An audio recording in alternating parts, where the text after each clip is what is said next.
चलिए, पिछली वीडियो में आपने देखा कि आरओसी कंप्लायंस ऑफ जो कंपनी है वो क्या है, क्या क्या इसकी रिक्वायरमेंट है। ऐसे ही आरओसी कंप्लायंस होती है एलएलपी की। अब आरओसी कंप्लायंस ऑफ एलएलपी में भी बेटा 3 फॉर्म्स फाइल होते हैं, प्लस आईटीआर कंपनी के केस में है या एलएलपी के केस में। कंपनी के केस में आईटीआर 6 फाइल होती है, एलएलपी के केस में आईटीआर 5 फाइल होती है। तो वो भी हम क्लाइंट्स की फाइल करते हैं, जो भी कंप्लायंस पैकेज वो लेते हैं उसमें बेसिक कंप्लायंस में हम इनकम टैक्स रिटर्न भी फाइल करते हैं। तो देखिए दोस्तों, एलएलपी की 4 फाइलिंग्स होती है। एक होती है फॉर्म 11 एलएलपी, जिसको एनुअल रिटर्न बोला जाता है। Within 60 days post closure of financial year ये फाइल करना होता है। मतलब अगर फाइनेंशियल ईयर 31 मार्च को खत्म हुआ है तो इसकी फाइलिंग हमें 30 मई तक करनी होती है।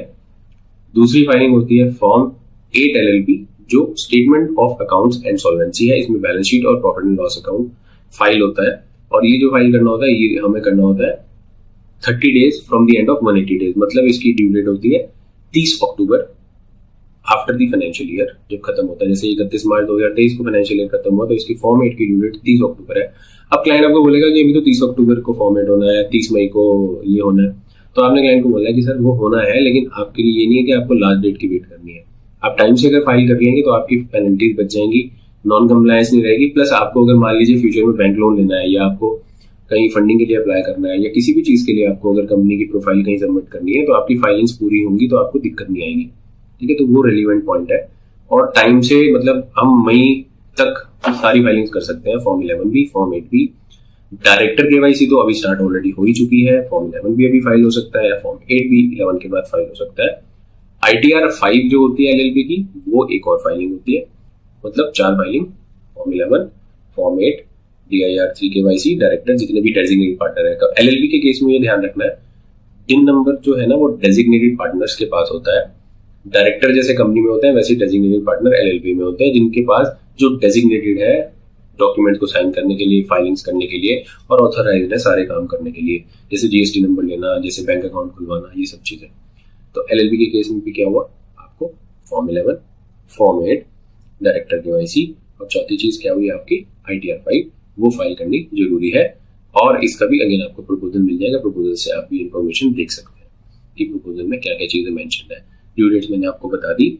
अगर एलएलपी में ऑडिट नहीं होना, ऑडिट बेसिकली कब होता है एलएलपी में, जब या तो कंट्रीब्यूशन 25 लाख से ज्यादा हो या 40 लाख से ज्यादा टर्नओवर हो। तो इन दोनों केस में से अगर कोई भी कंडीशन फुलफिल होती है तो मैंडेटरी ऑडिट जरूरी है लिमिटेड लायबिलिटी पार्टनरशिप का। ठीक है, एलएलपी एक्ट के हिसाब से। और इनकम टैक्स के हिसाब से अगर टर्नओवर 5 करोड़ से ज्यादा है, ठीक है, उस केस में टैक्स ऑडिट भी मैंडेटरी हो जाता है। तो ये सब चीजें ध्यान रखनी है। ऐसे ही जीएसटी में अगर जीएसटीआर 9 जो है एनुअल रिटर्न 2 करोड़ से ज्यादा टर्नओवर होने पे जीएसटीआर 9 भी मैंडेटरी हो जाती है।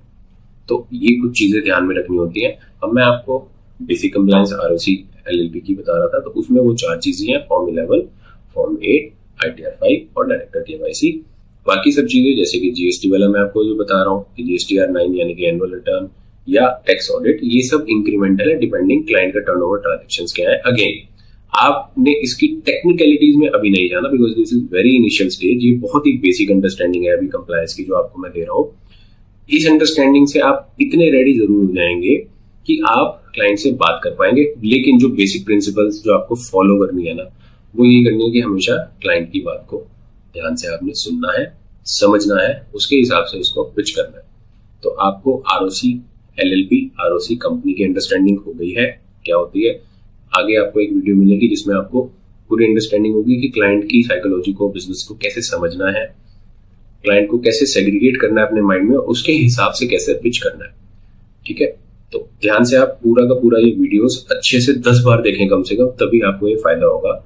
ठीक है, सर्टिफिकेशन सिर्फ नाम के लिए ना करें, अच्छे से देखें, समझें, उसके बाद ही आप जो है आगे बढ़ें। नमस्कार।